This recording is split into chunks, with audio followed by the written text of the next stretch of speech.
y llegamos al capítulo 15. Este 15º capítulo de Juan es una continuación del mismo discurso del aposento alto, pero nuestro Señor en verdad no pronunció esta porción en el aposento alto. Por lo menos, la suposición es que no lo habló allí, porque la última declaración del capítulo 14 es, levantaos, vamos de aquí. En alguna parte, entre el aposento alto y el huerto de Getsemaní, nuestro Señor habló las palabras del capítulo 15 y del capítulo 16, y luego hizo la oración del capítulo 17. Probablemente elevó esta oración en camino hacia el huerto de Getsemaní. Ha sido la creencia de muchos expositores de la Biblia que nuestro Señor Jesucristo dijo las palabras de este capítulo 15 en un discurso en el valle de Cedrón, o en la ladera del Monte de los Olivos, porque sabemos que en aquel entonces había una viña en aquella región que cubría aquel valle.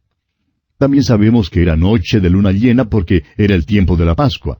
Y bien pudo haber sucedido así, y creemos que este habría sido un lugar bastante apropiado para hablar las palabras de este capítulo. Ahora, algunos expositores ingleses han ofrecido otra sugerencia que nos inclinamos a aceptar. Creen ellos que Jesús habló estas palabras la noche en que pasó por el templo cumpliendo la ley, ya que la cumplió tan escrupulosamente. Las puertas habrían estado abiertas toda la noche durante las noches de la Pascua. Aquellas hermosas puertas del templo en verdad atraían a muchos turistas. Habían sido forjadas en Grecia y habían sido llevadas a flote al otro lado del Helesponte, y luego traídas a Jerusalén y puestas allí en el templo de Herodes. Eran hechas de bronce, y entrelazada con el oro en las puertas había una vid de oro. La vid era símbolo de la nación de Israel. Hay varias citas bíblicas que nos demuestran que el olivo y la vid son símbolos de Israel. En el Salmo 80, por ejemplo, versículos 8 y 9 leemos, «Hiciste venir una vid de Egipto, echaste las naciones y la plantaste. Limpiaste sitio delante de ella e hiciste arraigar sus raíces y llenó la tierra». El profeta Isaías también se refiere a esta vid en el capítulo 5 de su profecía y dice, «Ahora cantaré por mi amado el cantar de mi amado a su viña. Tenía mi amado una viña en una ladera fértil». Ciertamente la viña de Jehová de los ejércitos es la casa de Israel, y los hombres de Judá, planta deliciosa suya. Esperaba juicio, y he aquí vileza; justicia, y he aquí clamor. El profeta Jeremías, por su parte, en el capítulo 2 de su profecía, versículo 21, dice, «Te planté de vid escogida, simiente verdadera toda ella. ¿Cómo pues te me has vuelto sarmiento de vid extraña?»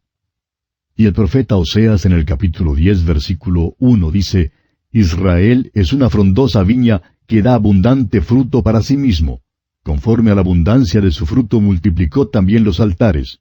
Conforme a la bondad de su tierra aumentaron sus ídolos». Creemos pues que es muy evidente que la vid es una descripción de la nación de Israel. Ahora, amigo oyente, nuestro Señor está diciendo una de las cosas más revolucionarias que aquellos hombres jamás hubieran escuchado. Esto nos parece algo muy conocido para nosotros hoy en día, pero era algo muy extraño para ellos. ¿Quiere escuchar sus palabras?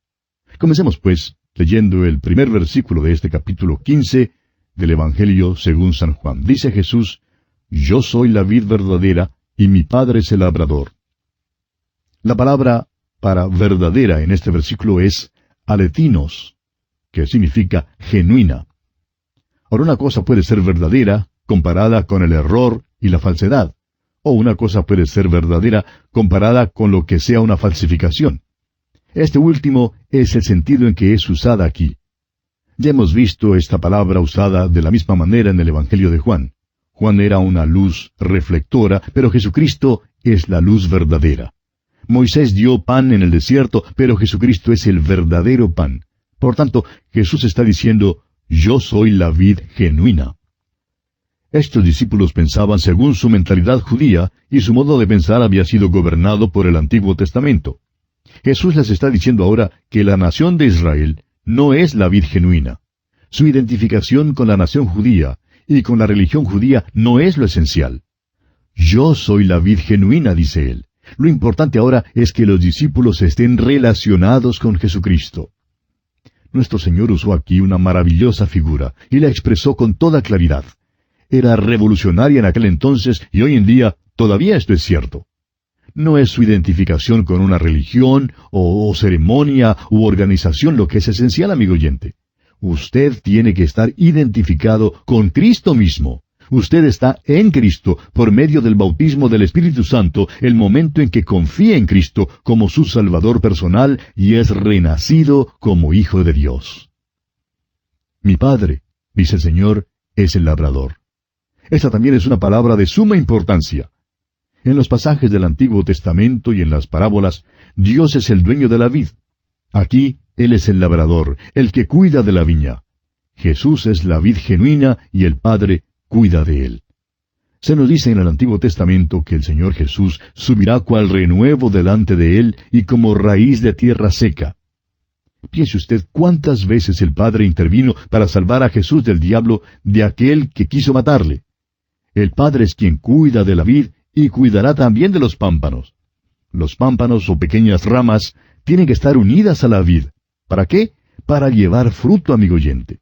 Hay 3 palabras o frases que son muy importantes y las estudiaremos al seguir leyendo el capítulo. Leamos ahora el versículo 2 de este capítulo 15 de Juan. Todo pámpano que en mí no lleva fruto, lo quitará, y todo aquel que lleva fruto, lo limpiará para que lleve más fruto. En mí, dice aquí, es decir, en Cristo. Esto es lo que significa ser salvado. Hay grandes palabras como propiciación, reconciliación, salvación, pero estas abarcan aspectos particulares de la salvación. Todo el espectro de la salvación se halla en la frase en Cristo. Hay solo 2 grupos de personas, los que están en Cristo y aquellos que no están en Cristo. Ya hemos mencionado que uno llega a estar en Cristo al confiar en Él como Salvador personal, y así llega a ser hijo de Dios por la fe. Un creyente es renacido por el Espíritu de Dios y luego el Espíritu mora en el creyente. El Espíritu Santo hace otra cosa. También bautiza a cada creyente en el cuerpo de Cristo. Todo pámpano en mí. Este pasaje fue dirigido a creyentes, amigo oyente. Jesús no está hablando en cuanto a cómo una persona se salva. La verdad es que en este pasaje no habla en cuanto a la salvación. Está hablando en cuanto a llevar fruto. Y esta es la próxima frase que queremos señalar. La palabra fruto se menciona 6 veces en los primeros 10 versículos de este capítulo 15. Al seguir nuestro estudio, notaremos que hay 3 grados de llevar fruto. Fruto, más fruto y mucho fruto. Todo el tema aquí es el de llevar fruto. El Señor dice, todo pámpano que en mí no lleva fruto, lo quitará. Ahora, ¿de dónde lo quita? Lo quita del lugar o de la posibilidad de llevar fruto. Escuche usted cómo Él describe esto en el versículo 6 de este capítulo 15 de Juan. El que en mí no permanece será echado fuera como pámpano, y se secará, y los recogen, y los echan en el fuego, y arden. Alguien dirá, pues esto me suena como si le fuera posible a uno perder la salvación. Pero recuerde, amigo oyente, este pasaje no está hablando en cuanto a la salvación, sino en cuanto a la producción de fruto. Habla en cuanto al resultado de la salvación. Ahora, en primer lugar, ¿qué es el fruto? No creemos que el fruto aquí sea el ganar almas, como lo creen tantas personas. Creemos que eso es más bien un subproducto, pero que no es el fruto mismo. Es el fruto del Espíritu. El apóstol Pablo habla de esto en Gálatas capítulo 5 versículos 22 y 23, diciendo, Mas el fruto del Espíritu es amor, gozo, paz, paciencia, benignidad, bondad, fe, mansedumbre, templanza. Este es el fruto en la vida del creyente. 3 de estos son mencionados en este pasaje. Pasemos al versículo 7. Si permanecéis en mí, y mis palabras permanecen en vosotros, pedid todo lo que queréis, y os será hecho. Esta es la oración eficaz. Ahora el versículo 8 dice, En esto es glorificado mi Padre, en que llevéis mucho fruto, y seáis así mis discípulos. Este es el fruto perpetuo. Y pasando ahora al versículo 11 de este capítulo 15 de Juan, leemos, Estas cosas os he hablado, para que mi gozo esté en vosotros, y vuestro gozo sea cumplido. Y este fruto es el gozo celestial. Continuamos considerando hoy el versículo 2 de este capítulo 15 del Evangelio según San Juan, donde el Señor Jesucristo dice, Todo pámpano que en mí no lleva fruto, lo quitará, y todo aquel que lleva fruto lo limpiará para que lleve más fruto. Decíamos en nuestro programa anterior que las dos palabritas en mí, es decir, en Cristo, significan ser salvado. Hay grandes palabras como propiciación, reconciliación, salvación, pero estas abarcan aspectos particulares de la salvación. Todo el espectro de la salvación se halla en la frase en Cristo. Y dijimos que hay solo dos grupos de personas, los que están en Cristo y aquellos que no están en Cristo. Ya hemos mencionado que uno llega a estar en Cristo al confiar en Él como Salvador personal, llegando a ser así un hijo de Dios por la fe. Un creyente es renacido por el Espíritu de Dios, y luego el Espíritu mora en ese creyente. El Espíritu Santo hace otra cosa, también bautiza a cada creyente en el cuerpo de Cristo. Todo pámpano en mí, dice el Señor. Ahora señalamos que este pasaje fue dirigido a creyentes. Jesús no está hablando en cuanto a cómo una persona se salva. La verdad es que en este pasaje no se habla en cuanto a la salvación. Está hablando en cuanto a llevar fruto. Y dijimos que esa era la próxima frase que deseábamos señalar. Notamos que la palabra fruto se menciona 6 veces en los primeros 10 versículos de este capítulo 15. Y al seguir nuestro estudio, notaremos que hay 3 grados de producción de fruto. Hay fruto, más fruto y mucho fruto. Todo el tema aquí es el de llevar fruto. El Señor dice, todo pámpano que en mí no lleva fruto, lo quitará. Ahora, ¿de dónde lo quita? Lo quita del lugar o de la posibilidad de llevar fruto. Y nos referimos enseguida al versículo 6 para explicar esto. En el versículo 6 dice, el que en mí no permanece será echado fuera como pámpano, y se secará, y los recogen, y los echan en el fuego, y arden. Ahora notamos que podría surgir la posibilidad de que alguien dijera, bueno, esto me suena como si le fuera posible a uno perder la salvación. Pero recordamos que este pasaje no está hablando en cuanto a la salvación, sino en cuanto a la producción de fruto. Habla en cuanto al resultado de la salvación. Pasamos luego a considerar cuál es ese fruto. Y dijimos que no creíamos que el fruto aquí sea el ganar almas como lo creen tantas personas. Creemos que eso es más bien un subproducto, pero no es el fruto mismo. El Señor se refiere más bien al fruto del Espíritu. El apóstol Pablo, hablando en cuanto a esto, dice en su carta a los Gálatas, capítulo 5, versículos 22 y 23, mas el fruto del Espíritu es amor, gozo, paz, paciencia, benignidad, bondad, fe, mansedumbre, templanza. Este es el fruto en la vida del creyente. Ahora, 3 de estos frutos son mencionados en este pasaje. El versículo 7 de este capítulo 15 de Juan dice, si permanecéis en mí, y mis palabras permanecen en vosotros, pedid todo lo que queréis, y os será hecho. Esa es la oración eficaz.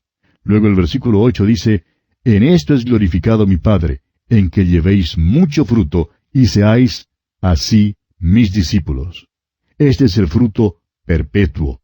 Y el versículo 11 luego dice, estas cosas os he hablado para que mi gozo esté en vosotros y vuestro gozo sea cumplido.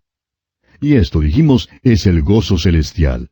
Ahora estos son los frutos que se mencionan aquí, y hemos leído los que son mencionados por Pablo como el fruto del Espíritu.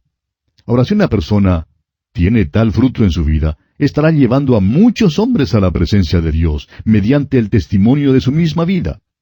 Eso, por supuesto, hace que el ganar almas sea el subproducto. Todo pámpano que en mí no lleva fruto, dice el Señor, lo quitará. Él quiere que llevemos fruto en nuestras vidas. Si un pámpano no lleva fruto, ¿cómo lo quita? Una de las maneras de quitarlo es quitando a tal persona del lugar en que pueda llevar fruto. Conocemos a muchos que han sido apartados hoy en día, de diversos ministerios, porque ya no eran efectivos para Dios. Hay predicadores y laicos así también. El quitar tal pámpano no significa que pierde la salvación, sino que es apartado del lugar en que puede llevar fruto. Ahora, a veces esta separación del lugar en que uno pueda dar fruto ocurre mediante la muerte, es decir, la muerte física. Creemos que eso es lo que Juan quiere decir en su primera epístola, cuando dice que hay pecado de muerte. A veces, esta separación del lugar en el que uno pueda dar fruto ocurre por medio de la muerte física. Creemos que eso es lo que Juan quiere decir en su primera epístola cuando dice que hay pecado de muerte. Un cristiano puede caer en pecado y seguir en ese pecado hasta cuando Dios le quite por medio de la muerte del lugar de llevar frutos. Ananías y Zafira, por ejemplo, fueron quitados de la iglesia primitiva, una iglesia que era santa, una iglesia que llevaba fruto. Estos dos mentirosos no podían quedarse en esa iglesia. Tememos que ellos podrían haberse sentido un poco más cómodos en algunas de nuestras iglesias hoy en día. Pero Dios no les permitió quedarse en la iglesia primitiva. El Señor continúa diciendo, y todo aquel que lleva fruto, lo limpiará para que lleve más fruto. La palabra usada en griego es katairo, que significa limpiar. Y algunos consideran que esta limpieza se logra podando la vid con un cuchillo, y creemos que esto es correcto. Pero en verdad significa limpiar en un sentido más amplio de la palabra. El Señor corta, eso es, corta. Entra en nuestras vidas y quita de ellas aquellas cosas que le ofenden, y ese corte a veces duele. Quita aquellas cosas que nos estorban. Él entra y corta. Una de las razones por la cual tantos hijos de Dios sienten dolor por este método de cortar es porque se han alejado mucho de Dios, están muy lejos de la comunión con Él. Cuanto más cerca estemos de Dios, amigo oyente, tanto mejor será para nosotros y sufriremos menos dolor. Porque el Señor al que ama, disciplina, como lo dice el escritor a los Hebreos en el capítulo 12, versículo 6 de su carta. No es indicio alguno de que Él esté en contra de nosotros. Trata de conseguir fruto de nuestras vidas, pero nosotros estamos propensos a quejarnos y a alejarnos de Él.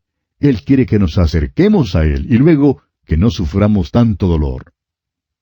En la región de Belén dejan que la vid crezca en la tierra, sosteniéndola con una roca. Las uvas se ensucian y los insectos nocivos se pegan de ellas y por tanto tienen que lavar las uvas antes de que se maduren. Pues bien, el Señor llega y nos sostiene y nos lava para que podamos llevar más fruto. Ahora, ¿cómo hace esto? Leamos el versículo 3 de este capítulo 15 de San Juan. Dice el Señor, «Ya vosotros estáis limpios por la palabra que os he hablado». Tengamos en cuenta que en los capítulos 13 y 14 de este Evangelio de Juan, el énfasis estaba sobre la gracia de Dios y sobre lo que Él puede hacer y lo que hará por nosotros.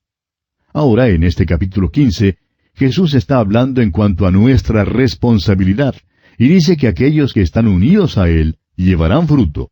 No podemos dar fruto nosotros mismos, así como tampoco el pámpano puede dar fruto él mismo. Es necesario estar unidos a la vid. Si estamos llevando fruto, nos corta para que podamos dar más fruto. Esta cortadura se hace por medio de la palabra de Dios. Este poder limpiador de la palabra de Dios es cosa maravillosa, amigo oyente.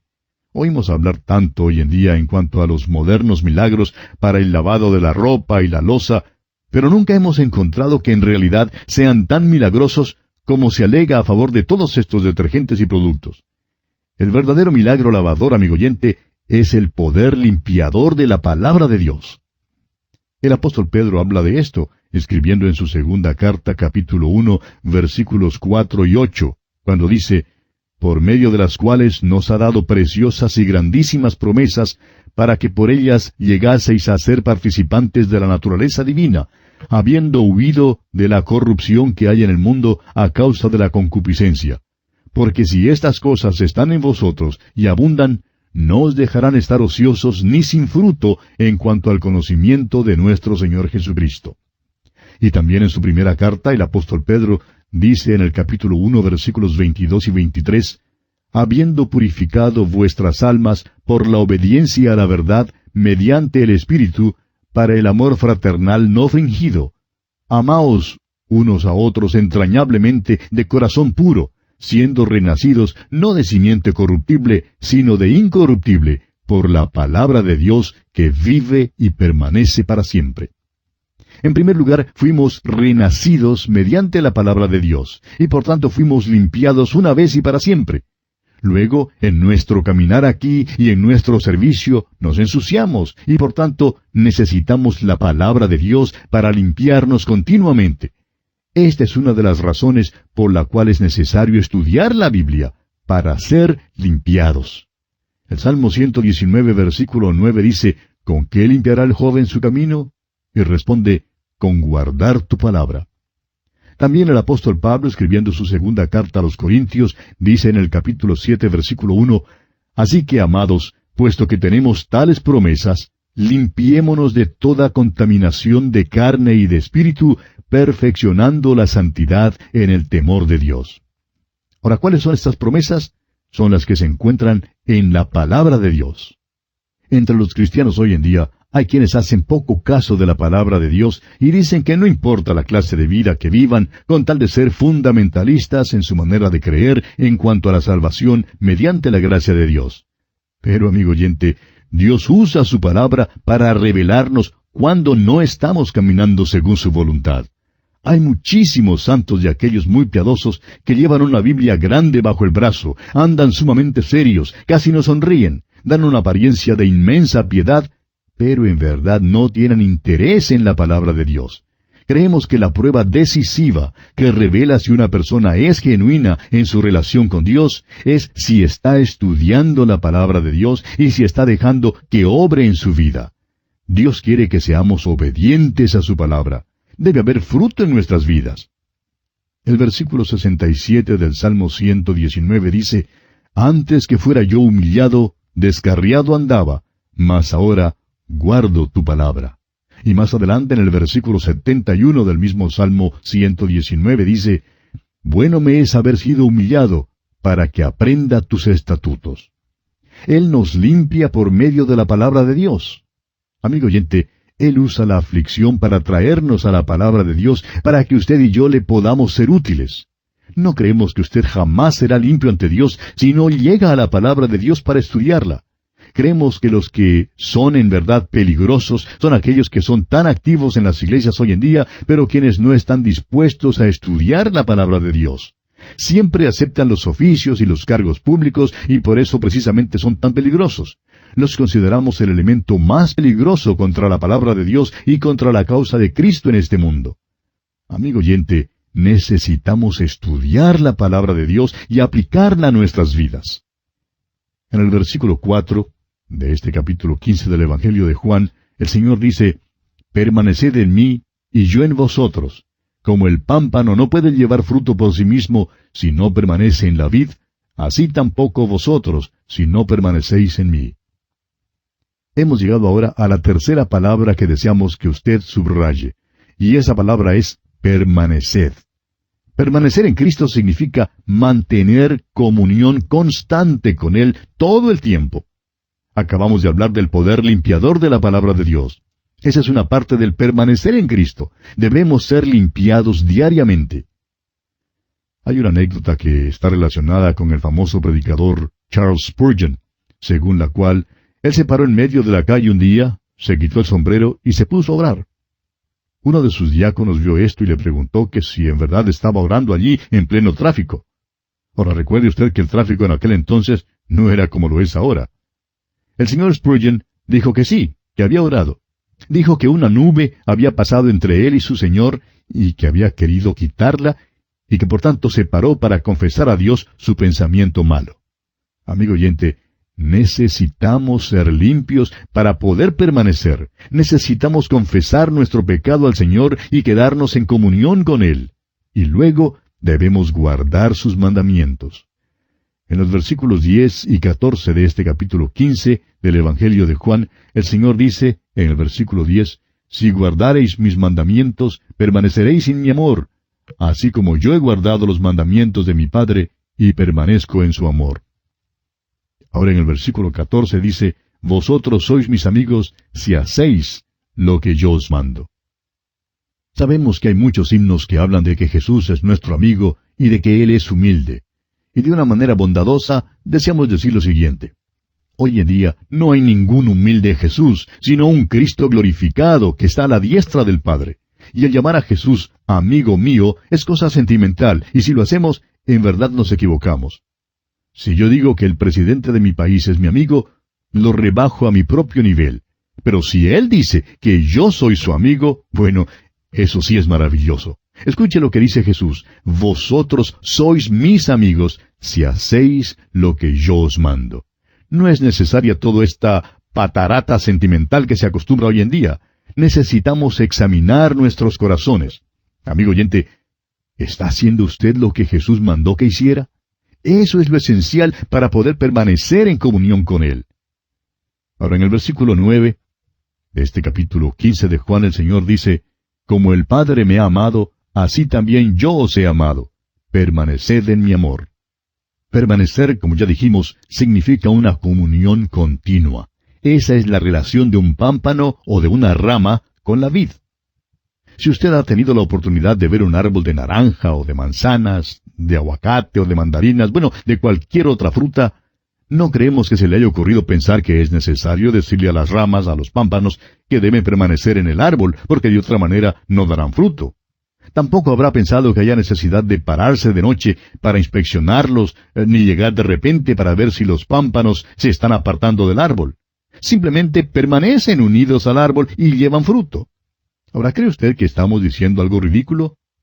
Pues bien, muchos cristianos, amigo oyente, creen que pueden vivir como el diablo toda la semana y salir al mundo los sábados en la noche y luego llegar a casa para esperar servir al Señor los domingos. Uno no puede estar en el mundo el sábado en la noche y luego enseñar una clase de escuela dominical el domingo por la mañana. Amigo oyente, debemos estar en comunión constante con Él. Y eso quiere decir, cuando uno se despierta por la mañana, cuando uno está ante su escritorio en la oficina, cuando está manejando su automóvil por las calles, cuando está en el taller, permanecer significa mantener una comunión constante en todo momento. Ahora, en el versículo 5 de este capítulo 15 de Juan, el Señor dice, «Yo soy la vid, vosotros los pámpanos. El que permanece en mí y yo en él, éste lleva mucho fruto, porque separados de mí, nada podéis hacer». Tenemos libre albedrío y podemos romper la comunión con Dios. La rompemos al no permanecer en Él, al dejar que el pecado se quede en nuestra vida, al apartarnos de la voluntad de Dios y al escoger la mundanalidad. Pero Él quiere que permanezcamos para que llevemos mucho fruto. ¿Habrá notado usted que aquí hay una analogía a la parábola del sembrador? Recuerde que parte de la semilla cayó en buena tierra y que parte de aquella semilla produjo fruto a 30 por 1. Eso es fruto. Otra parte de esa semilla dio fruto a 60. Eso es más fruto. Y aún otra parte de esa semilla produjo a 100 por 1. Y eso es mucho fruto. Dios quiere que llevemos mucho fruto. Leamos ahora el versículo 6 de este capítulo 15 de Juan. «El que en mí no permanece será echado fuera como pámpano, y se secará, y los recogen, y los echan en el fuego, y arden». Vamos a decirlo una vez más. Esto está hablando en cuanto al llevar fruto, el producto de nuestra salvación. No está hablando en cuanto a cómo somos salvos. El apóstol Pablo usa otra ilustración para esto mismo en su primera carta a los Corintios, capítulo 3, versículos 11 al 14, donde dice, «Porque nadie puede poner otro fundamento que el que está puesto, el cual es Jesucristo. Y si sobre este fundamento alguno edificare oro, plata, piedras preciosas, madera, heno, hojarasca, la obra de cada uno será manifiesta, porque el día la declarará, pues por el fuego será revelada. Y la obra de cada uno, cual sea, el fuego la probará.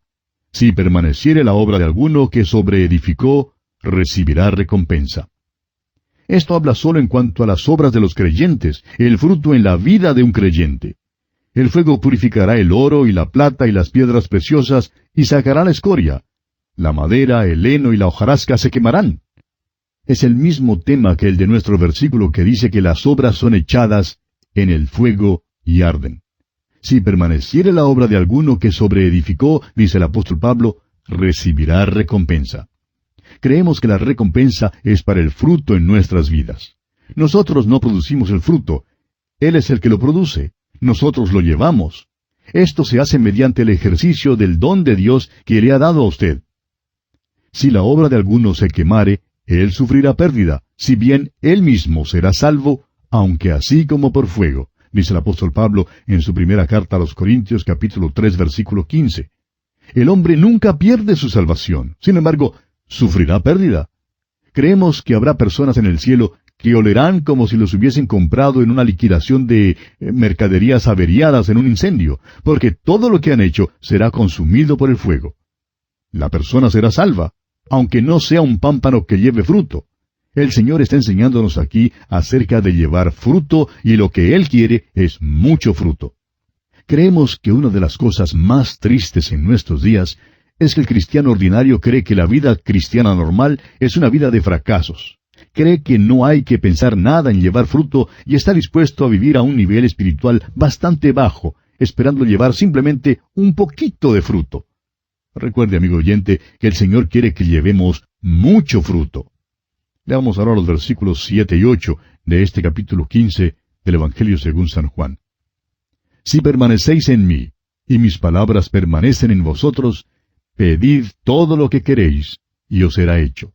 En esto es glorificado mi Padre, en que llevéis mucho fruto, y seáis así mis discípulos. Note usted que dice, si permanecéis en mí.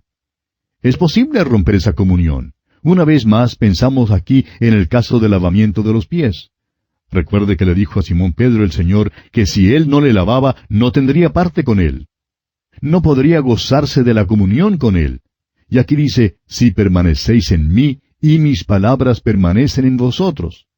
Eso significa serle obediente, eso es permanecer. Y sólo si permanecemos, experimentamos la oración eficaz. Ahora, el propósito final del permanecer y del orar es que el Padre reciba la gloria. Esto elimina la oración que se eleva con motivos egoístas. Se trata del llevar fruto, amigo oyente. Dios es glorificado cuando llevamos fruto. Seguimos hoy considerando el discurso de Jesús aquí en el capítulo 15 del Evangelio según San Juan. Y continuaremos hoy leyendo los versículos 9 hasta el 11. Dice el Señor Jesús, como el Padre me ha amado, así también yo os he amado.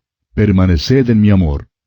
Si guardareis mis mandamientos, permaneceréis en mi amor, así como yo he guardado los mandamientos de mi Padre, y permanezco en su amor. Estas cosas os he hablado, para que mi gozo esté en vosotros, y vuestro gozo sea cumplido. El Señor quiere que seamos felices y nos gocemos de la vida. Uno de los frutos del Espíritu es tener gozo en la vida. Tenemos cierto temor de aquellos santos superpiadosos que no tienen ningún sentido del humor y andan siempre con la Biblia bajo sus brazos. Un cristiano que lleva fruto tendrá mucha alegría en esta vida. Se gozará al asistir al culto bíblico y se gozará de servir al Señor. La vida que tiene comunión con Cristo sí se goza mucho. Estas cosas son tan maravillosas y muy importantes. Leamos ahora el versículo 12 de este capítulo 15 de Juan. Este es mi mandamiento, que os améis unos a otros como yo os he amado. Cristo está hablando aquí en este discurso a creyentes. Debemos amarnos unos a otros como Él nos ha amado. Es triste ver a los hermanos en nuestras iglesias que se critican, se atacan y chismean el uno del otro. El Espíritu de Dios no está obrando en tal situación. Es muy posible que uno tenga mucha enseñanza bíblica y todavía rechace este mandamiento de nuestro Señor. Amar como Él nos ha amado es amar en el nivel más alto. Solo el Espíritu de Dios puede producir tal amor en nuestras vidas. Continuemos ahora con los versículos 13 y 14. Nadie tiene mayor amor que este, que uno ponga su vida por sus amigos. Vosotros sois mis amigos, si hacéis lo que yo os mando. Allí está la prueba. La vida cristiana no es una cosa a la aventura, en que uno meramente sigue viento y marea. No. La vida cristiana es seguir sus instrucciones, y sus instrucciones son muy claras. Si usted, amigo oyente, las sigue, llevará fruto. Él entregó su vida por nosotros, pero ahora nos pide que le obedezcamos. Él es nuestro amigo porque murió por nosotros. Nosotros somos amigos de Él cuando guardamos sus mandamientos. No nos pide que muramos, Él ya hizo eso. Nos pide guardar sus mandamientos. Alguien le preguntó en cierta ocasión al gran evangelista Dwight L. Moody si él tenía la gracia para morir. El señor Moody contestó que no la tenía, pero esperaba que cuando la hora viniera para morir, que el Señor se la daría. Y amigo oyente, se la dio. Continuemos con los versículos 15 y 16 del capítulo 15 de San Juan. Ya no os llamaré siervos, porque el siervo no sabe lo que hace su Señor, pero os he llamado amigos, porque todas las cosas que oí de mi Padre os las he dado a conocer. No me elegisteis vosotros a mí, sino que yo os elegí a vosotros, y os he puesto para que vayáis y llevéis fruto, y vuestro fruto permanezca, para que todo lo que pidiereis al Padre en mi nombre, Él os lo dé. Somos los amigos de Jesús si hacemos lo que Él nos ha mandado. Y esto es algo que vale la pena reflexionar mucho, amigo oyente. Piense usted en la norma que Jesús nos da. Él murió por nosotros. ¿Estamos nosotros dispuestos a entregar nuestras vidas por otros? Nos pide que le obedezcamos y que hagamos lo que Él nos manda hacer. Cristo nos dice que Él nos ha revelado lo más íntimo de su ser, y Dios quiere revelarse a nosotros. Recuerde usted cómo se acercó a Abraham para revelarle su plan, porque Abraham era su amigo. Ahora, Jesús nos dice que nos ha revelado las cosas de Dios. Eso es lo que hace un amigo. ¿Cuántas personas pueden ir a donde usted para desahogarse o revelar lo más íntimo de su ser? Una de las cosas que debe caracterizar a un creyente es que le sea posible a uno ir donde ese creyente para contarle los problemas a fin de recibir de él mutua comprensión, ayuda y aliento. Es así como debemos amarnos los unos a los otros. Ahora fíjese usted en las palabras, no me elegisteis vosotros a mí, sino que yo os elegí a vosotros. A muchos no les gusta la doctrina de la predestinación, pero es una verdad maravillosa y práctica. Muchos cristianos desalentados se han encomendado al Señor diciendo, tú me has llamado y me has elegido, y yo soy tu hijo. El doctor G. Campbell Morgan, por ejemplo, dijo, Él me eligió a mí, por eso es la responsabilidad de Él. Eso, amigo oyente, es confianza. Este grupito que está escuchando estas palabras de Jesús se va a dispersar dentro de unas horas. El pastor será crucificado y las ovejas se dispersarán. En tal hora, Jesús les dice, no me elegisteis vosotros a mí, sino que yo os elegí a vosotros.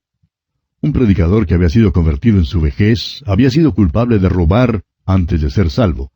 Una noche después que recién comenzaba a predicar en cuanto a su Salvador, siendo todavía un nuevo cristiano, pasó por un gallinero en camino a su casa. Fue una gran tentación para él, pero se detuvo y oró diciendo, Señor, tu propiedad está en peligro, y no estoy hablando de las gallinas. Es maravilloso, amigo oyente, llamar al Señor así. El propósito de Dios es que produzcamos frutos, no simplemente un fruto pasajero, sino fruto que permanezca. Si permanecemos, entonces podemos pedir en su nombre. Las contestaciones a nuestras oraciones constituyen un buen barómetro de nuestra espiritualidad. Llegamos ahora a la culminación de esta sección en cuanto a llevar fruto, y precisamente aquí Jesús menciona una vez más que debemos amarnos unos a otros. Leamos el versículo 17. Esto os mando, que os améis unos a otros. Ahora esta debe ser la relación entre los creyentes. Hay también una relación con el mundo, y ahora Jesús entra en ese tema. Leamos los versículos 18 y 19 de este capítulo 15 de Juan. Si el mundo os aborrece, sabed que a mí me ha aborrecido antes que a vosotros. Si fuerais del mundo, el mundo amaría lo suyo. Pero porque no sois del mundo, antes yo os elegí del mundo, por eso el mundo os aborrece. Ahora fíjese usted lo que pasará. Si usted es un hijo de Dios, el mundo le aborrecerá. Creemos que la popularidad de un cristiano debe ser una indicación de cómo representa a Cristo ante el mundo. No creemos que un verdadero cristiano pueda ser realmente popular en el mundo. Ningún cristiano tiene el derecho de ser más popular que Jesús. El mundo no amará al verdadero Hijo de Dios. Amigo oyente, el mundo le amará si usted es del mundo. Pero si usted es un hijo de Dios, el mundo le aborrecerá. No es que tiene que portarse extrañamente ni de una manera superpiadosa. El mundo le aborrecerá si usted es un hijo de Dios. Esto es difícil, especialmente para los jóvenes que anhelan tanto ser populares. Vamos a hablar claro con nuestros jóvenes y vamos a decirles lo que dice el Señor. No van a ser populares en el mundo si son hijos de Dios. Desafortunadamente, hay muchas personas en la iglesia hoy en día que no son renacidas de veras. Y también le aborrecerán si usted es un hijo de Dios. Aborrecerán al predicador si es fiel a la palabra de Dios. Permítanos decirle, amigo oyente, una vez más, que tenga cuidado con el cristiano que es popular con el mundo. Continuemos leyendo los versículos 20 al 22 de este capítulo 15 de Juan. Acordaos de la palabra que yo os he dicho, el siervo no es mayor que su señor. Si a mí me han perseguido, también a vosotros os perseguirán. Si han guardado mi palabra, también guardarán la vuestra. Mas todo esto os harán por causa de mi nombre, porque no conocen al que me ha enviado. Si yo no hubiera venido ni les hubiera hablado, no tendrían pecado, pero ahora no tienen excusa por su pecado. Amigo oyente, no trate usted de ser mayor que su Señor. El siervo no debe ser más popular que el maestro. Simplemente siga proclamando la palabra de Dios. Uno de los problemas es que no conocen al Padre. El otro problema es que no quieren que su pecado sea revelado. Jesucristo prendió la luz del cielo en las almas de los hombres. Y cuando uno prende la luz, pues pasan muchas cosas. Las ratas, las culebras y los lagartillos odian la luz y corren para encubrirse. A propósito, odiarán también al que prende la luz. Jesús dice, sin causa me aborrecieron. Y no hay causa para aborrecer a Jesús. La causa se encuentra en los corazones pecaminosos de los hombres. Continuemos ahora con el versículo 23. Dice Jesús, el que me aborrece a mí, también a mi Padre aborrece. Este es un versículo importante. El mundo no aborrece su idea de Dios, si es alguna persona vaga por allá lejos. Es a Cristo al que aborrecen. Jesús dice que cuando un hombre le aborrece, aborrece también a Dios el Padre. Es posible que usted diga que cree en Dios y que es popular, pero la prueba decisiva es su relación y su actitud en cuanto a Jesucristo. Uno no puede ser popular y creer en el Señor Jesucristo porque es a Él a quien aborrecen. Leamos ahora los versículos 24 y 25 de este capítulo 15 del Evangelio según San Juan. Si yo no hubiese hecho entre ellos obras que ningún otro ha hecho, no tendrían pecado. Pero ahora han visto y han aborrecido a mí y a mi Padre. Pero esto es para que se cumpla la palabra que está escrita en su ley, sin causa me aborrecieron. Algún bromista ha dicho, Dios creó al hombre a su imagen, y ahora el hombre está creando a Dios a su propia imagen. Ese es el tipo de Dios que quieren los hombres hoy en día, y el tipo de Dios que creen que está gobernando el universo. Jesús cita aquí estas palabras como cumplimiento de los Salmos 35:19 y 69:14, cuando dice que sin causa le aborrecieron. Aborrecen a Jesucristo porque han creado un Dios falso que no es el Dios de la Biblia. Y leamos ahora los versículos finales, versículos 26 y 27 de este capítulo 15 de Juan. Pero cuando venga el Consolador, a quien yo os enviaré del Padre, el Espíritu de verdad, el cual procede del Padre, Él dará testimonio acerca de mí. Y vosotros daréis testimonio también, porque habéis estado conmigo desde el principio. El Espíritu Santo da testimonio acerca de Cristo. ¿Es Jesucristo una realidad en su vida, amigo oyente? Si lo es, tal cosa es el resultado de la obra del Espíritu Santo.